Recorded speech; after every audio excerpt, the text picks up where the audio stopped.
Hello പ്രിയരെ, ഇപ്പോൾ ചൂട് കൂടി വരുന്നതിനാൽ അടുത്ത പുരയിടത്തിലും റോഡ് സൈഡിലുമൊക്കെ കരിയില കൂടി കിടക്കുന്ന സ്ഥലങ്ങൾ ധാരാളമുണ്ട്.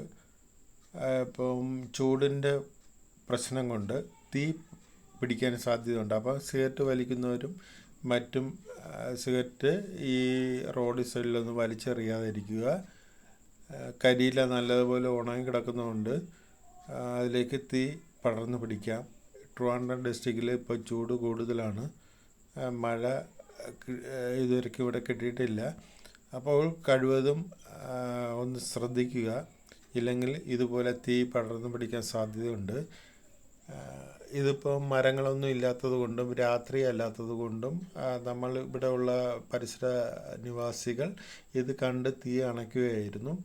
അപ്പോൾ ഇത് റബ്ബർ മരങ്ങളൊക്കെ നിൽക്കുന്നിടത്താണ് ഈ തീ പിടിക്കുന്നതെങ്കിൽ റബ്ബറിലേക്ക് തീ പിടിച്ചു കഴിഞ്ഞാൽ പിന്നെ ആ റബ്ബർ തോട്ടം മൊത്തം കത്തി നശിക്കും. അതുകൊണ്ട് അതിനിടയ്ക്കുള്ള വീടുകളും മറ്റും തടി കൊണ്ടുള്ള വീടുകളും മറ്റുമൊക്കെ ആയിരിക്കുമല്ലോ. അപ്പം അതിലൊക്കെ തീ പിടിച്ചു കഴിഞ്ഞാൽ പ്രശ്നമാണ്. രാത്രിയായാൽ എല്ലാവരും നല്ല ഉറക്കത്തിലായിരിക്കും. ഇത് പകലായതുകൊണ്ട് പ്രശ്നമൊന്നുമില്ലാതെ നാട്ടുകാരെല്ലാം കൂടി കയറി അണയ്ക്കുകയായിരുന്നു. അപ്പോൾ ഇതൊന്ന് ശ്രദ്ധിക്കുന്നത് നല്ലതായിരിക്കും. കഴിവതും എല്ലാവർക്കും ഒന്ന് ഷെയർ ചെയ്യുക. ഇതുപോലുള്ള ദുരന്തങ്ങൾ ഉണ്ടാകാതിരിക്കാൻ വേണ്ടി മാക്സിമം ജനങ്ങൾ ഒന്ന് ശ്രദ്ധിക്കേണ്ടത് അത്യാവശ്യമാണ്. പിന്നെ കള്ളുകുടിയന്മാരും ഒക്കെ ഉണ്ടല്ലോ, സാമൂഹിക ദ്രോഹികളും ഒക്കെ, ഇവർ കത്തിക്കാനും സാധ്യതയുണ്ട്. അതുകൊണ്ട് കഴിവതും ഒന്ന് ശ്രദ്ധിക്കുക. ഓക്കെ, എല്ലാവർക്കും ഒന്ന് ഷെയർ ചെയ്യുക ഫ്രണ്ട്. ഇവിടെ SL ബിജുവിൻ്റെ നേതൃത്വത്തിലാണ് ഈ തീപിടുത്തം അണച്ചത്. പുള്ളി സമയോചിതമായി ഇടപെട്ടതുകൊണ്ട് പെട്ടെന്ന് നമുക്ക് അണയ്ക്കാൻ കഴിഞ്ഞു.